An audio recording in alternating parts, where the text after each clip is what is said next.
Hello, this is Adelo5, and today I will explain everything there is to know about about wonky driving in Simpsons Hit and Run. Wonky driving is a glitch that mostly speedrunners noticed, since they have a lot of experience driving in the game, that they will randomly and very uncommonly, they will get into a car, and the driving, specifically the steering, will feel very different. uh, it was very hard for people that experienced it to explain what is happening, but uh, this is why it got its name. The best explanation people had was, well, the driving gets wonky, so it's called wonky driving. Makes sense, right? Uh, but recently, I was able to figure out everything from it because recently someone found a consistent way to reproduce it on the GameCube version, and I happened to have reverse engineering skill on GameCube to figure out what was happening there, and we could track it down. Most interestingly, this bug is heavily related to what most people call the baby van tilt, where only two cars, but most notably the baby van, can be tilted, and this could affect the driving by a lot. For that one, I already made a video about it that's going to be much more technical than this one, where I talk about what is the tilt, what's happening in there, and everything. So you're going to see some re-explanation of it, but not too much. I'm not going to go too deep because I'm realizing that wonky driving differs from tilt because of a very small technicality. And this bug is getting so complex that I'm not going to show any Ghidra code or anything. I'm just going to show you the game engine and just what I'm doing to force the outcome of it. So right now you see the game that's currently not modified, but I've allowed myself to modify it to force the outcome that I want. And cheat engine. We're not interested in the scanner part at the top. We're only interested in the watch at the bottom. This is just I disable traffic globally so that it's easier to show what I mean. This just shows the name so that I can look up the con. This is where the heart of the bug lies, of wonky driving lies. There is a concept in physics called the inertia. You don't know physics, that's fine. All you need to. Whoop, my phone rang, but whatever. All you need to know about inertia is that it is the resistance of an object to move or rotate. But in this case, we're only interested in rotate. So there's multiple components of it, but the only one that we're interested for what I'm going to show you is this one, the yaw. The intuitive way to see this is the higher this value is, the harder the car is to turn. The lower it is, the easier it is to turn. That's basically how you should see inertia in the context of this bug of wonky driving. Now, for performance reason, the game does not want to compute this inertia every time because it's something that changes through time with different factors that goes way over my head, but whatever. So they put a timer system. There's a timer right here, and it will it will count until this value, which is the interval, at which point it will go back to zero, then update the inertia. This is much better if I resume the game and you'll see what happened. See, the timer goes from 0 to 0.1 continually, and every time it goes back to 0, the yaw gets updated, the inertia gets updated. It doesn't change much, but it changes a little bit. So, and 0.1 happens to be the value that the game intended for cars to have. What this means is the game always had the intent for the inertia to be updated 10 times a second. So not every frame, just 10 times a second. This will have worked pretty well, actually. It will have reduced performance impact and everything. Unfortunately, this is actually not what you will see in practice. In fact, I had to manually set this value to 0.1 before I recorded this so that I can show you what is supposed to happen. However, currently this game I will reload the car, so you will see the actual true value that you will get. There we go. Now, let me just explain, because I know most of you won't be familiar with how scientific notation work.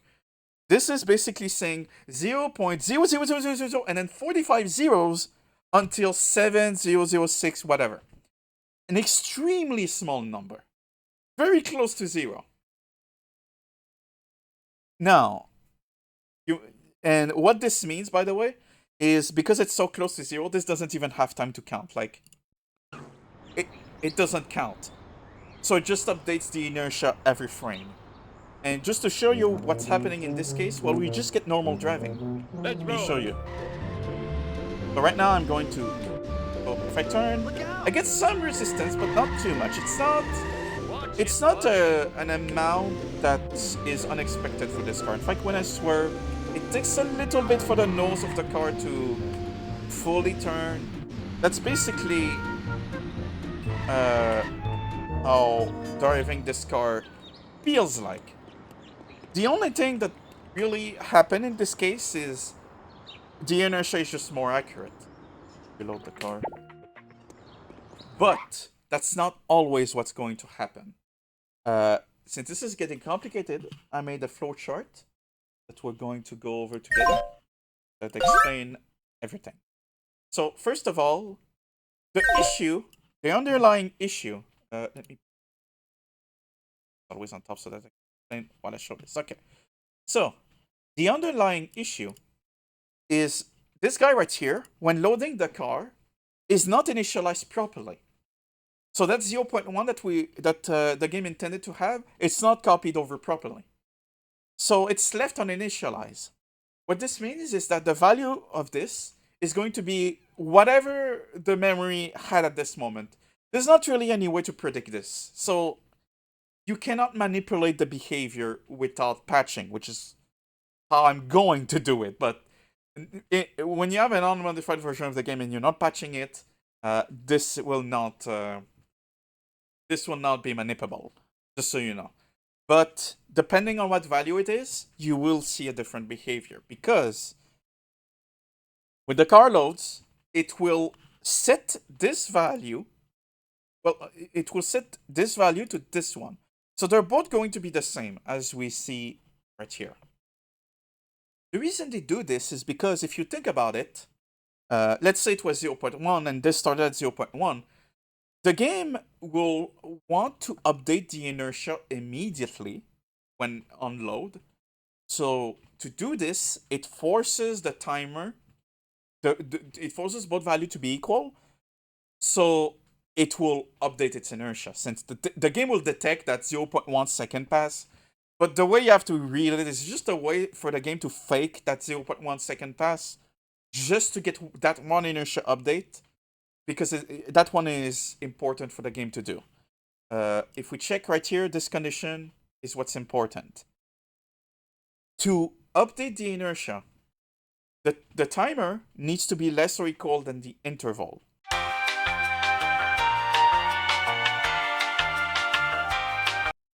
So, because they're equal, it is going to update. But since the interval is uninitialized, we get three cases. The one I just showed you was a very small number. It will be the same if it's 0 or anything negative. It will be the exact same thing, where instead of updating 10 times a second, it will continually update, but it won't affect driving. In fact, it will probably make it more accurate, which is interesting. But you won't see the difference between that and 0.1, really. It's so small. But what happens if it's a very large number? Well, what's going to happen is Well, they're both equal. They are numbers after all. So it will update its inertia once, but never again. Let me show why that will be the case. I can. Okay. So right now this is normal behavior, but I need to force the game to give me what I want. So let me just uh, do this. I will I will force a very specific value uh, that I will explain why I've put this value. So don't worry about this. You don't need to understand what I'm doing to get it. Okay, so right now I've patched the game so that it forces a very large value. In this case, 1 billion. Let's see what happens. Okay, and you can see what I'm talking about right here. The interval is 1 billion, but the timer keeps going. And it will go for 1 billion seconds, which is a very long time. You can look it up. I believe it's something like dozens or hundreds of years. It's ridiculous. But because of a technicality, I should say it's actually never going to reach 1 billion. Uh, there's a number at around 16,777,000. It's a very precise number where it will stop going by one due to inaccuracy in the numbering system. I will not go into detail why, but I will link a Stack Overflow thread in the description if you're curious about the technicality of it. The point here is, although it updated the inertia once, you can see the inertia right here is very similar to what we got before. If anything, it's marginally different. But, so it updated once, because both numbers were equal at the start. If we come back to our chart right here, they were both equal. But because it's never going to update it again, you get the tilt issue. Because, well, I go more into detail on my Baby Van tilt video, but this car specifically has its root position set wrong, and in updating the inertia only once will mess up the center of mass because of it. This is why we see that it's tilted. And if I try to drive it, you will see tilt. Like, yeah. I didn't even try to turn much. Like, take that. Yeah, it's just. This is basically what tilted feels like because the front wheel are not really touching the ground. It becomes really annoying to tilt. But just to prove you that if it gets even one other inertia update, it will untilt itself. Right now we see it visually tilted. Let me put both value to 0. So I'm essentially forcing the game to go from this state to this one. That's all you can read it. Let me unpause. Pay attention to the car as I unpause. There we go. You see, it moved. So it untilted itself only because there was a single other inertia update. If so,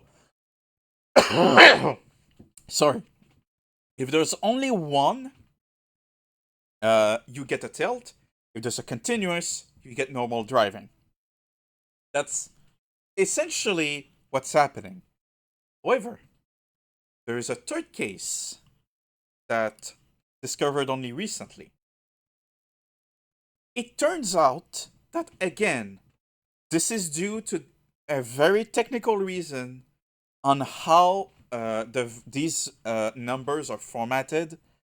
I will link a Wikipedia article if you're interested why this happens in the description. But the high level explanation is this: the formatting these numbers uses, which is a standard in most computers, they have certain combination that are not considered valid. They're not considered valid numbers, so we call them not a number or nan. And because they're so undefined in behavior, because they're not numbers, they're not something that you can call a number even, well, they have very special behavior when you try to use them in math or logic. What I mean by this? I mean that this condition right here will never be true for nan. Never. Even if you check in the RAM and they happen to match bit by bit, it will never be true. Even if they are technically equal, they are not, as far as floating point of, numbers are concerned. Because of this, it will also never increment the timer because you can't add something to a nan. That's not what you can't get that. It's still going to remain not a number. So we have a timer and an interval that are stuck to nan. And because of this, you will never get an inertia update, and this is where you get wonky driving. Let me show you. I will not need this flowchart anymore, but let me show you. To show this again, I need to patch the thing. So this real quick.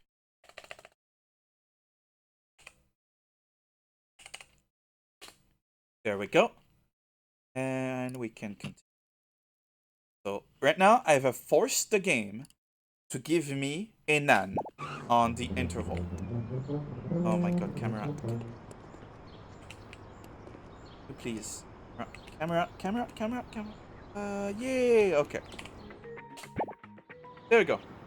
Now, there's two observations that I would like to point out. First of all, this is not tilted. To get a tilt, you need one and only one inertia update. If you don't get any, it's not a tilt. But notice here, they're both stuck to nan. Even if I run the game, they're not going to change ever. They're just stuck there. But also notice how different the inertia is.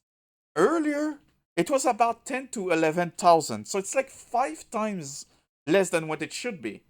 It's a very round number. Where does it come from? It comes from the car itself. Let me show.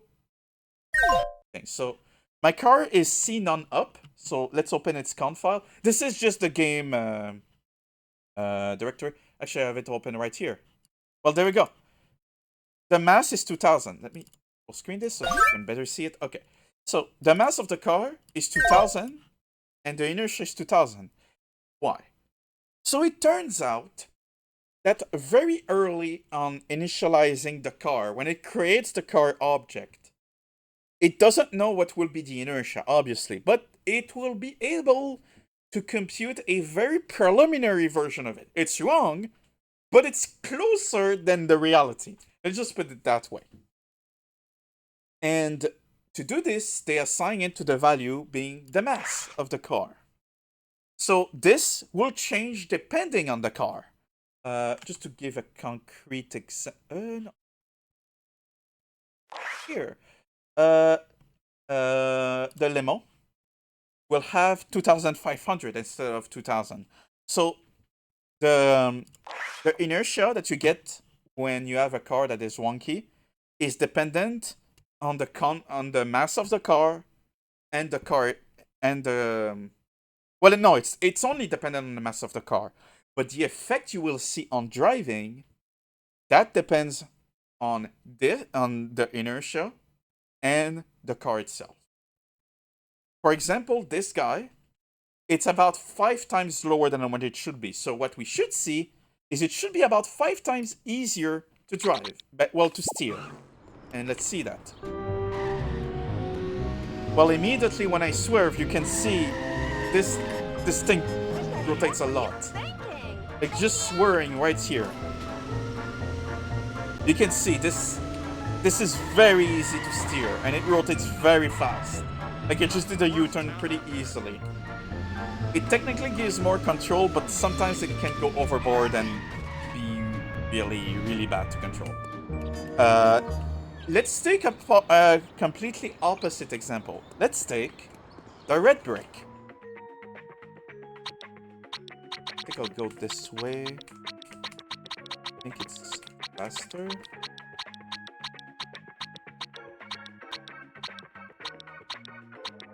Here. There we go. Now it's 1000 because the mass of the car is 1000 if you check its con file. And if I try to drive it, well, initially it looks fine, but then I hold right. I was holding right the entire time. I'm still holding right. I'm still holding right. This thing does not want to turn. And you might see, well, this is weird because it's 1000. It's twice as less as the one that I had on Baby Van. Here's why. Let me revert the game to a sensible state. Well, this will be updated, so you will see the true value that it was supposed to have. And it's 575. So it's a bit less than like twice as less. So this car was twice as hard as it was supposed to be to turn. I mean, it still is a bit weird to turn, but now it's much easier. Like I can swerve and things, and I could not do this before. So the effect varies heavily depending on the car itself and its mass.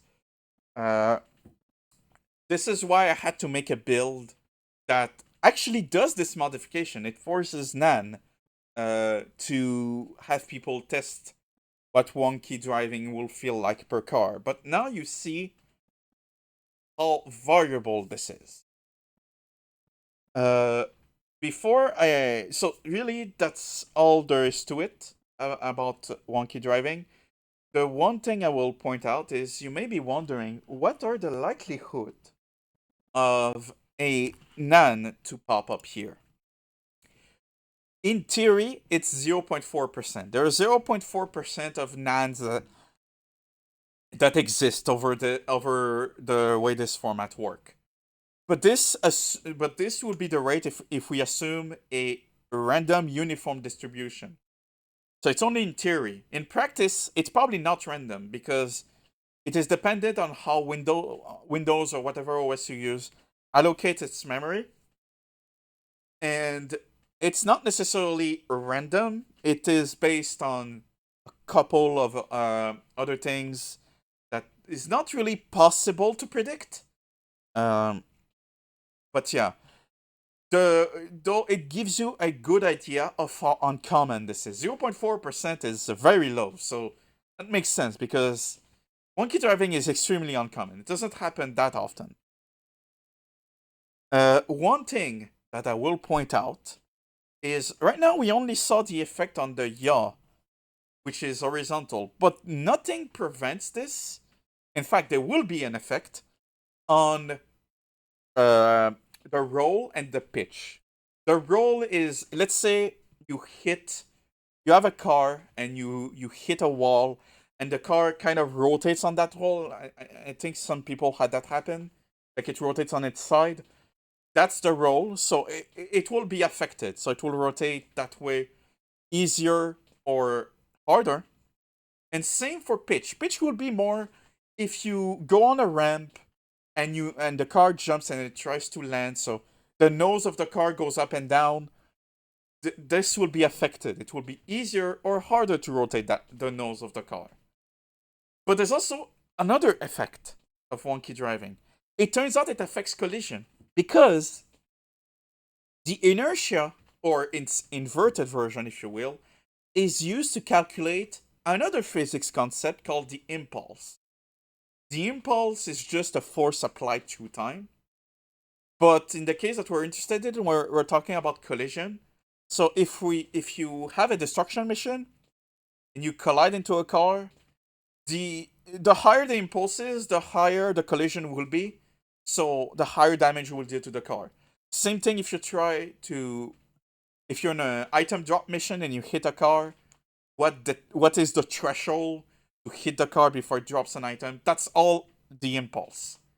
But because it uses the inertia in its calculation that we know is broken, well, the calculation is going to be broken.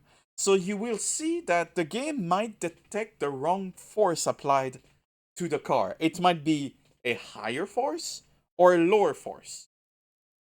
This means effectively that in destruction mission, if you're wonky and you hit a car, it will deal more or less damage than what it's supposed to. Same thing with um, mission where you try to hit a car to have them drop item. Same thing. But there's also an interesting effect. What happen if both cars involved in that collision happens to be wonky? The effect is exaggerated. It's doubled about. So it's going to be even worse. Uh, but yeah, that's all there is about about wonky driving. Uh, I will say this was this was probably one of the most technical bug I've ever dealt with. It's extremely interesting. Gives you a lot of interesting effect into this game, as well as being one of the hardest one to uncover. It took a lot to uncover this one. Not only I had to reverse engineer on the GameCube version, but I also had to update my memory tool to make it work with this game on GameCube because there was some issues. So yeah, this took a while, but we finally solved probably the biggest mystery that this game had. And shockingly enough, it is related to the second biggest mystery, which was Baby Van Tilt. So yeah, that's it for me. Thank you for watching.